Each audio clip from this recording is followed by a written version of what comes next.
બિલ્ડિંગમાં આગ લાગવાના મામલે બિલ્ડિંગમાં ફાયર એનઓસીને લઈને ફરી સવાલો ઊભા થયા છે। ફાયર વિભાગે 2 વખત નોટિસ આપી હોવાનું ખુલ્યું। વર્ષ 2015 થી ફાયર એનઓસી રિન્યુ જ ન કરાઈ હોવાનો ખુલાસો। વર્ષ 2014માં બિલ્ડિંગમાં રિન્યુ કરાઈ હતી ફાયર એનઓસી।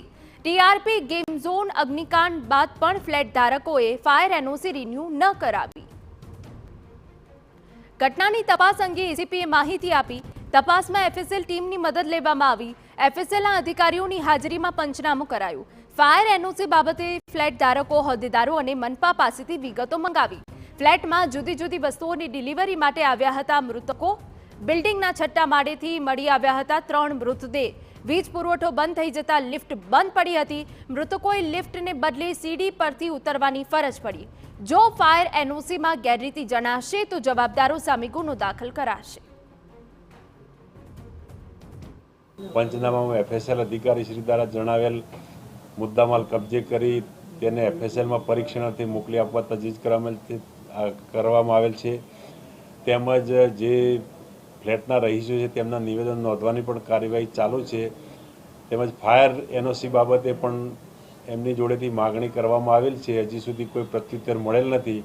તેમજ તે બાબતે કોર્પોરેશન પાસે પણ ફાયરની વિગતો માંગવામાં આવેલ છે। એટલાન્ટિસ બિલ્ડિંગમાં અગ્નિકાંડ થયો હતો, જેમાં નામાંકિત જ્વેલર્સના માલિકો અને નામાંકિત ડોક્ટર્સ પરિવાર રહે છે। સૌથી ચોંકાવનારી વાત આ ઘટનાઓમાં એ સામે આવી કે આગ બિલ્ડિંગમાં લાગી હતી, પણ 3 મૃતક બહારના છે, જેમાંથી 2 ડિલિવરી બોય અને અન્ય એમ્બ્યુલન્સ ડ્રાઈવર હોવાનું સામે આવ્યું। પોલીસની તપાસમાં સામે આવ્યું છે કે આગ બિલ્ડિંગના 6ઠ્ઠા માળે આવેલા D603 નંબરના ફ્લેટમાં લાગી। સ્થાનિક લોકોના કહેવા પ્રમાણે આગ લાગી તે ફ્લેટમાં છેલ્લા 1.5 વર્ષથી ફર્નિચરની કામગીરી ચાલી રહી હતી। ઘટના અંગે એફએસએલની ટીમ તપાસ કરશે। 150 ફૂટ રિંગ રોડ પર આવેલ એટલાન્ટિસ એપાર્ટમેન્ટમાં લાગેલી આગ બાદ 3 લોકોના મોત છે તે નિપજ્યા છે। આપને એ દ્રશ્યો બતાવવા માંગીશ કે જે સ્થળે સૌ પ્રથમ આગ છે તે લાગી હતી, અહીંનો જે 6ઠ્ઠો માળ છે અને 6ઠ્ઠા માળે સૌપ્રથમ આગની શરૂઆત છે તે થઈ હતી। આપ જે પ્રકારે દ્રશ્ય જોઈ રહ્યા છો કે પ્રાથમિક દ્રષ્ટિએ જે રીતે પોલીસનું તારણ સામે આવ્યું છે કે શોર્ટ સર્કિટના કારણે આ આગ છે તે લાગી હોઈ શકે છે અને ત્યારબાદ જે 6ઠ્ઠા માળથી લઈ અને 12મા માળ સુધીની જે તમામ ફ્લોર છે ત્યાં આગ છે તે પ્રસરી ગઈ હતી। અત્યારે તમે જે દ્રશ્ય જોઈ રહ્યા છો કે આખું પેસેજ છે તે બળીને ખાક છે તે થઈ ગયું છે। ગઈકાલે જ્યારે આ આગની ઘટના સામે આવી ત્યારે જે ધુવાડાના ગોટે ગોટા છે તે અહીં છે તે જોવા મળ્યા હતા અને આખા પેસેજમાં આગ છે તે લાગી હતી અને તેને કારણે જ 3 લોકોના ગુંગળામણના કારણે મોત છે તે નિપજ્યા છે। અહીંની જે સોસાયટી છે ત્યાં આ આગની તીવ્રતા તમે જોઈ શકશો કે આગની તીવ્રતા એટલી હતી કે તમામ સામાન છે તે અહીં બળીને ખાક છે તે થઈ ગયો છે। અહીંના એ ફ્લોરના પણ હું દ્રશ્યો આપને બતાવવા માંગીશ કે જે રીતે સ્થાનિક લોકો ગઈકાલે કહી રહ્યા હતા કે 6ઠ્ઠા માળે જે ફ્લેટ આવેલો છે તે ફ્લેટમાં ફર્નિચરનું કામ છે તે છેલ્લા 1.5 વર્ષથી ચાલી રહ્યું હતું અને એટલા માટે જ અહીંના પેસેજમાં ફર્નિચર માટેની જે વપરાશનો માલસામાન છે તે પણ પડ્યો હોઈ શકે છે અને તેને કારણે પણ આ આગ છે તેને તીવ્ર સ્વરૂપ ધારણ કર્યું હોઈ શકે તેવી શક્યતા અત્યારે વ્યક્ત કરવામાં આવી રહી છે। સદનસીબે ફ્લેટની અંદર કોઈ નુકસાન નથી, પરંતુ ફ્લેટનો જે પેસેજ છે અને એક ફ્લોર પર જે 2 ફ્લેટ આવેલા છે ત્યારે બંને ફ્લેટના દરવાજા છે તે બળીને ખાક થઈ ગયા છે અને આખું પેસેજ છે તે બળીને ખાક થઈ ગયું છે। હાલમાં એફએસએલની ટીમ છે તેમના દ્વારા આ અંગેની તપાસ છે તે હાથ ધરવામાં આવશે।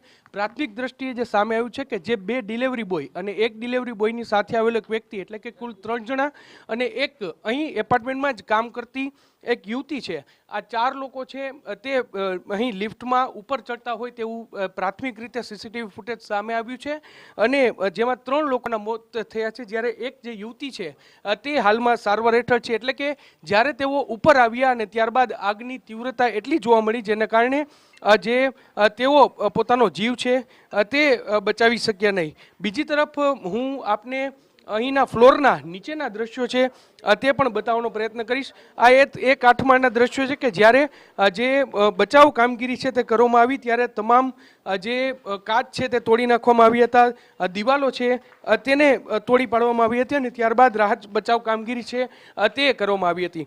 હવે હું જે આગે જે તીવ્ર સ્વરૂપ ધારણ કર્યું તે શા માટે તેનો એક જે આપને હું દર્શાવવાનો પ્રયત્ન કરીશ। તમે જોશો કે દરેક ફ્લોર પર આ પ્રકારે અલગ અલગ છે। આપને હું એ દ્રશ્યો બતાવવા માંગીશ કે તમે જોશો કે દરેક ફ્લોર પર આ પ્રકારે જે અલગ અલગ ઇન્ટિરિયર છે તે તૈયાર કરવામાં આવ્યું છે અને આ ઇન્ટિરિયર તૈયાર કરવામાં આવ્યું છે એટલું જ નહીં પરંતુ ઉપર છે તે પીઓપી પણ રાખવામાં આવી છે અને આ જ પ્રકારની સ્થિતિ દરેક ફ્લોરની છે અને એટલા માટે જ આગ છે તે વધુ જે જલદ છે તે બની હોય તેવું અત્યારે પ્રાથમિક રીતે જોવા મળ્યું છે. દરેક ફ્લોર પર જે ફાયર સેફટીના સાધનો છે તે પણ ઉપલબ્ધ છે પરંતુ આગની તીવ્રતા એટલી હતી કે તેને કારણે ફાયર સેફટીના સાધનો છે તેનો ક્યાંક ઉપયોગ ન થઈ શક્યો હોય તેવું અત્યારે સ્પષ્ટપણે લાગી રહ્યું છે. ગઈકાલની ઘટનાની વાત કરવામાં તો ગઈકાલે કુલ જે 35 જેટલા લોકો છે તેમનું જે 35 જેટલા લોકો છે તેનું રેસ્ક્યુ છે તે કરવામાં આવ્યું હતું અને તેમને બચાવવામાં આવ્યા હતા. અહીંના આપને હું એ દ્રશ્યો બતાવવા માંગીશ કે દરેક ફ્લોર પર જે ફાયર સેફટીના સાધનો છે તે ઉપલબ્ધ છે અને ફાયર એનઓસી હોય તેવું પ્રાથમિક રીતે અત્યારે લાગી રહ્યું છે કારણ કે ફાયરના ઇક્વિપમેન્ટ છે તે અહીં જોવા મળી રહ્યા છે પરંતુ આગની તીવ્રતા જ એટલી હતી કે જેને કારણે આગ પર કાબૂ મેળવવો ખૂબ જ અઘરો છે તે સાબિત થયો હતો. હાલમાં જે પોલીસ છે તેમના દ્વારા આ જે ફ્લોર છે તેને એફએસએલ માટેની રાહ જોવાઈ રહી છે. એફએસએલનો રિપોર્ટ આવશે અને ત્યારબાદ આગનું સાચું કારણ શું છે તે સામે આવશે. એટલું જ નહીં, પોલીસ છે તે અલગ અલગ દિશામાં પણ તપાસ કરશે કે જે બીયુ પરમિશન હતી કે કેમ, કમ્પ્લીશન સર્ટિફિકેટ હતું કે કેમ, ફાયર એનઓસી હતી કે કેમ, આ તમામ મુદ્દાઓને લઈને ચકાસણી છે તે હાથ ધરવામાં આવશે. હાલમાં સી અને ડી આ જે વિંગ છે બે તેના મોટાભાગના માળ છે તે અત્યારે ખાલી છે કારણ કે સ્વાભાવિક રીતે જે રીતે મોટું નુકસાન થયું છે પીજીવીસીએલની ટીમ છે તે પણ અલગ રીતે તપાસ કરી છે અને જોવાનું રહેશે કે પોલીસ તપાસમાં આ સમગ્ર મામલે શું બહાર આવે છે. કેમેરા પર્સન ભાવેશ લશ્કરી સાથે મોહિત ભટ્ટ,